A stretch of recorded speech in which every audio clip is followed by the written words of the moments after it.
November really marks a time for expressing gratefulness and thankfulness, not only to those around you, but also just posturing your life and your heart to live in a place of thanks. You think about some of the holidays that we celebrate around this time and how they kind of bring up those feelings of I'm thankful for who I have in my life, for what I have in my life.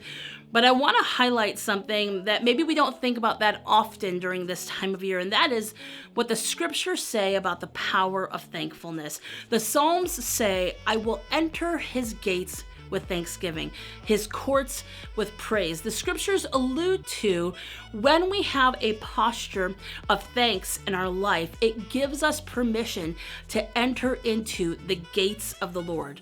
So the question then is begged, what are the gates of the Lord and what do they lead to? Well, if you think about gates in the natural and how gates are referred to in scripture, it really denotes places of meeting, pondering, but it also denotes places of once you cross through this threshold, you are no longer outside of a city limit. You are now entering into a land that is different and unique, marked by the gate that you just walked through.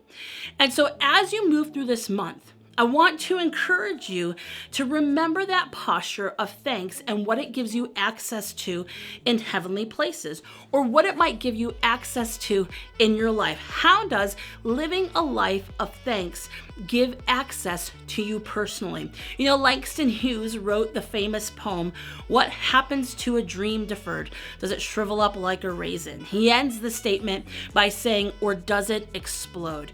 What he's referring to is that the choice ultimately becomes yours, how you posture yourself according to a dream. Do you live in the place of regret that the dream isn't coming to pass or will no longer exist? Or do you live in the posture of hope that this dream fuels you and keeps you moving forward? Well, one of the big keys that I want to encourage you with is how you posture your heart in thanks will determine how the dream grows and matures in your life. You see, if you plant your dream outside of the soil of the gates, outside of the gates of the Lord, you expose your dream to all sorts of elements, disappointments, highs, lows, man's opinion, somebody else's opinion. When you enter through the gates and then you sink your dream into the soil, into the land of God, you now give God permission to determine how that dream grows and moves and matures. So this holiday season, and really for the rest of your life,